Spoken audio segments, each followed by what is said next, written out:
kembali di mata pelajaran farmakologi di bab yang pertama. Kemarin kita sudah bahas tentang apa itu anatomi fisiologi bagian-bagian tubuh manusia. Di materi yang kedua di bab yang pertama, karena ada 9, kita akan membahas tentang persepsi sensori. Mari simak video penjelasan dari Bapak berikut ini. Assalamualaikum warahmatullahi wabarakatuh. Kembali lagi pada materi farmakologi bab pertama, yaitu anatomi fisiologi. Kemarin di video yang pertama Bapak sudah menjelaskan tentang anatomi fisiologi bagian-bagian tubuh. Kemudian yang kedua ini adalah persepsi sensori. Nanti kita bahas anatomi fisiologi yang kedua, persepsi sensori ya, karena ada 9 materi dari anatomi fisiologi. Tujuan pelajaran: setelah mengikuti pembelajaran bab ini, murid diharapkan mampu memahami dan menjelaskan. Yang pertama, tinjauan anatomi fisiologi persepsi sensori sistem sensoris atau yang disebut dengan stimulus pada tubuh. Yang ketiga adalah persepsi pada tubuh. Agenda yang akan kita bahas dimulai dari definisi persepsi sensori itu tersendiri. Yang kedua adalah jalannya proses sensori. Yang ketiga adalah mengenal saraf sensori. Yang keempat adalah definisi persepsi. Yang kelima adalah tahap dan alat panca indera dari persepsi sensori. Session break. Welcome, kita langsung masuk ke materi. Sebelum masuk ke materi, kalian bisa melihat pada gambar paling pojok sebelah kanan ya. Itu adalah gambar sensor di tubuh kita ya. Itu sudah ada keterangannya dari mulai ujung terminal akson sampai dengan inti sel ya. Kita bahas ya materinya. Stimulus sensori mencapai organ sensori dan menghasilkan reaksi yang segera atau informasi tersebut saat itu disimpan ke otak untuk digunakan di masa depan. Sistem saraf harus utuh agar stimulus sensori mencapai pusat otak yang sesuai dengan agar individu menerima sensasi atau rangsangan di sana ya. Kemudian setelah menginterpretasi makna sensasi, maka orang dapat bereaksi terhadap stimulus tersebut.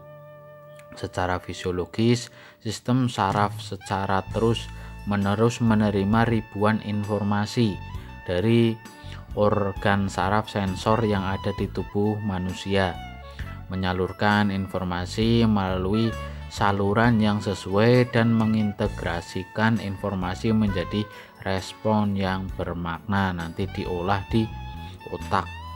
Slide selanjutnya, definisi pendahuluan ya. Sensori, ada yang disebut dengan sensori adalah stimulus atau rangsangan yang datang dari dalam maupun luar tubuh ya, yang ditangkap oleh sensor kita nanti masuk ke inti selnya. Kemudian sistem sensor adalah sistem penghantaran rangsangan dari perifer atau yang disebut dengan reseptor ke pusat otak ya. Stimulus adalah stimulus masuk melalui organ panca indera ya. Panca indera kalian pasti sudah paham ya tentang itu, panca indera yang ada di tubuh manusia ya. Eksempelnya mungkin dari mata, hidung, mulut gitu ya, lidah gitu juga sebagai rangsangan ya. Stimulus yang sempurna memungkinkan seseorang untuk belajar berfungsi secara sehat dan berkembang dengan normal. 4 komponen pada sensori. Yang pertama adalah stimulus rangsangan, yang keempat reseptor, yang ketiga adalah konduksi, yang keempat adalah persepsi. Proses sensori, jalannya proses sensori hingga dipersepsikan Kita mulai dari menerima rangsang, kemudian sampai ke reseptor, sampai ke saraf sensori, kemudian diterima medula spinalis dan otak, kemudian lanjut ke saraf sensori, nanti ke efektor, dan di persepsi sensori. Saraf sensor seperti olfaktorius ya, berfungsi menerima rangsang dari hidung dan menghantarkannya ke otak untuk diproses sebagai sensasi bau.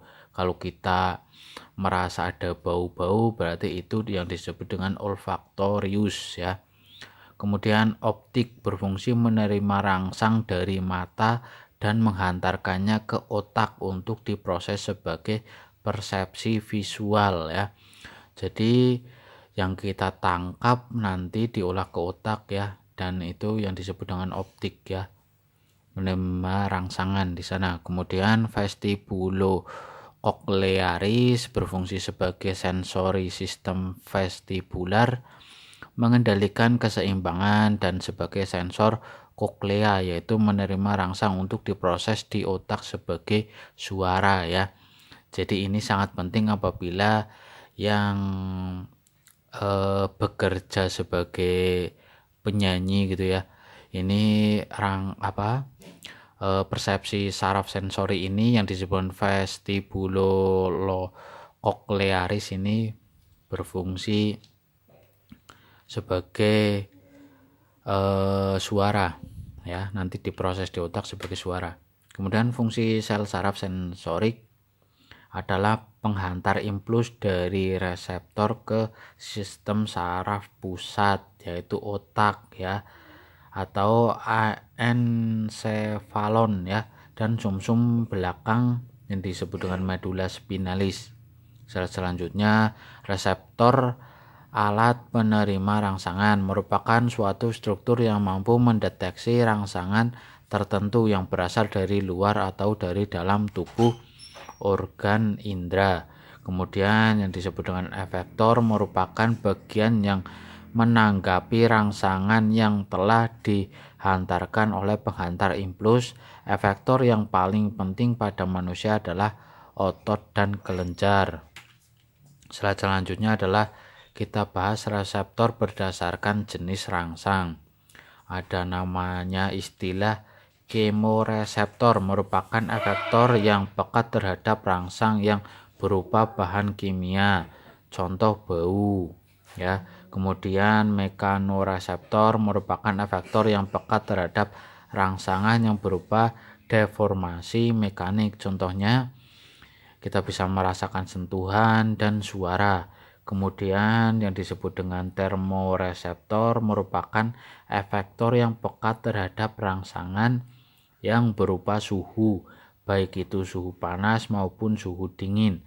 Contohnya ketika terkena api dan memegang es ya, kita bisa rasakan kalau api itu panas dan es itu dingin, yaitu dengan yang disebut dengan istilah termoreseptor. Selanjutnya adalah fotoreseptor, merupakan efektor yang pekat terhadap rangsangan yang berupa bahan kimia, contohnya bau ya. Kemudian elektroreseptor merupakan efektor yang pekat terhadap rangsangan yang berupa deformasi mekanik, contohnya sentuhan dan suara. Kemudian yang disebut dengan istilah magnetoreseptor merupakan efektor yang pekat terhadap rangsangan yang berupa medan magnet, contoh medan magnet bumi ya. Navigasi arah atau arah utara dan selatan misalnya dimiliki oleh lebah madu yang digunakan untuk menemukan makanan ya. Selanjutnya, berdasarkan lokasi sumber rangsang dibagi menjadi dua, antara interoreseptor dan eksteroreseptor. Kita bahas dulu yang interoreseptor adalah reseptor untuk menerima rangsangan dari dalam tubuh. sedangkan eksteroreseptor adalah reseptor yang berfungsi untuk menerima rangsangan dari luar tubuh. Jadi kebalikannya, seperti reseptor penerima gelombang suara pada alat pendengaran dan cahaya pada alat penglihatan. Slide selanjutnya kita bahas faktor-faktor yang mempengaruhi proses reseptor ya. Ada 4 yang mempengaruhi faktor. Yang pertama adalah keadaan indera yang sehat dan sempurna yang akan mempengaruhi kesempurnaan proses sensori ya. Kalau keadaan panca indera kita normal semua, sehat semua, maka akan timbul dan akan berpengaruh positif juga untuk kesempurnaan proses sensori. Kemudian yang kedua, perhatian yang tertuju pada objek yang memudahkan persepsi, dan apabila perhatian kurang akan mengganggu konsentrasi sehingga proses sensor tidak sempurna ya.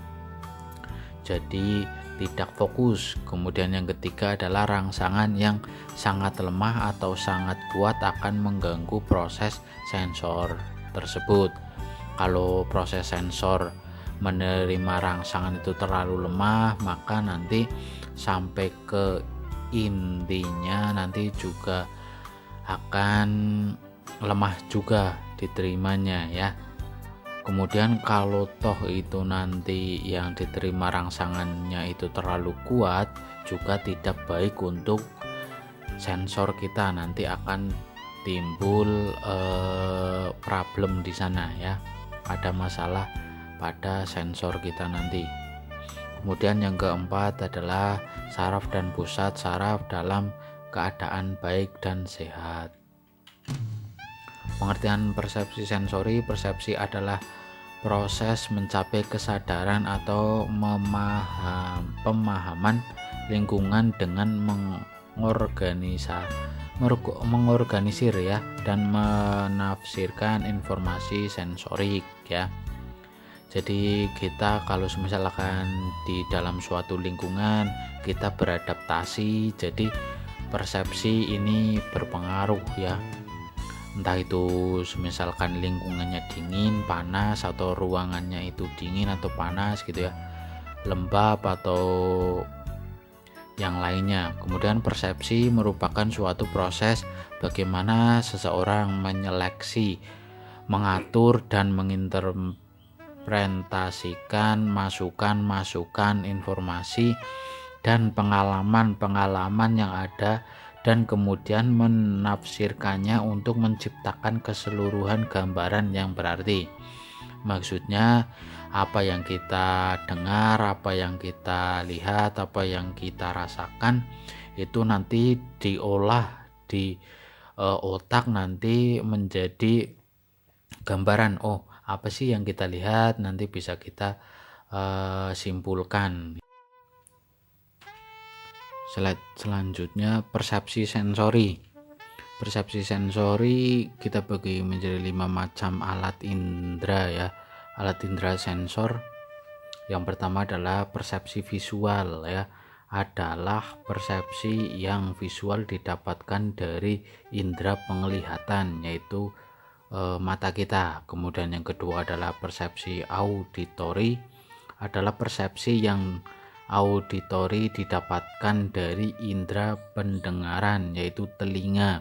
Kemudian yang ketiga adalah persepsi perabaan, yaitu persepsi perabaan didapatkan dari indera kulit ya, atau indera taktil gitu.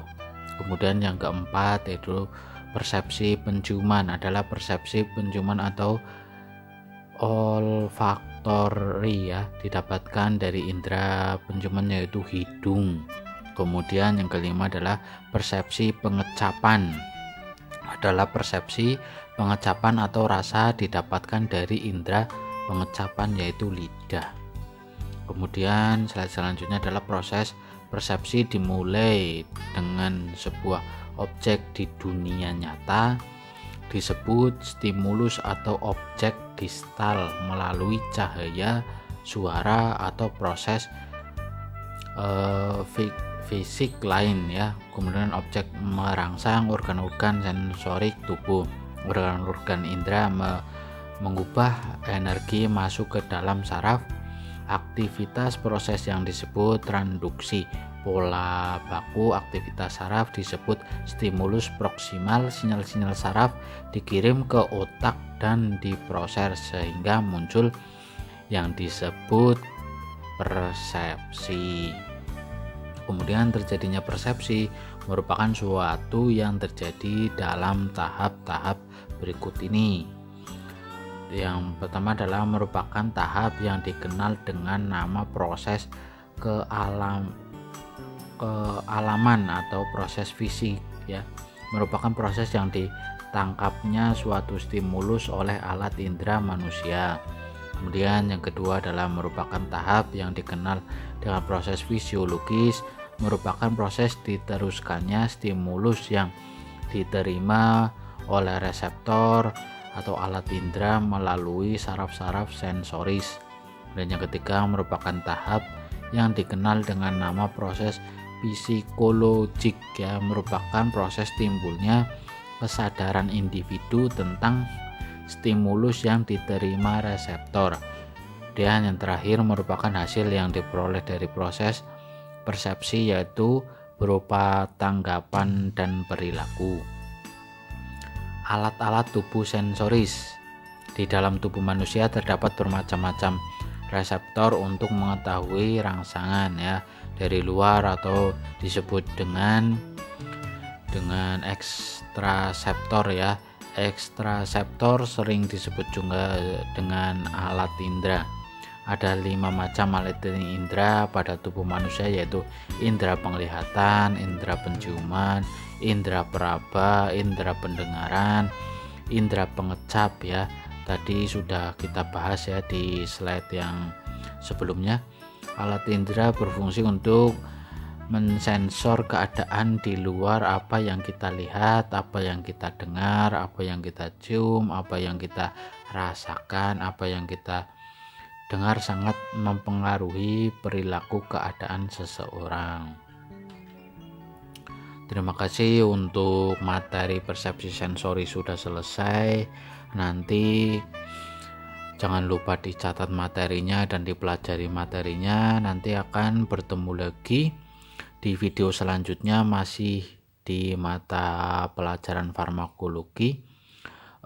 Bab pertama masih membahas tentang anfis ya, tentang anatomi fisiologi.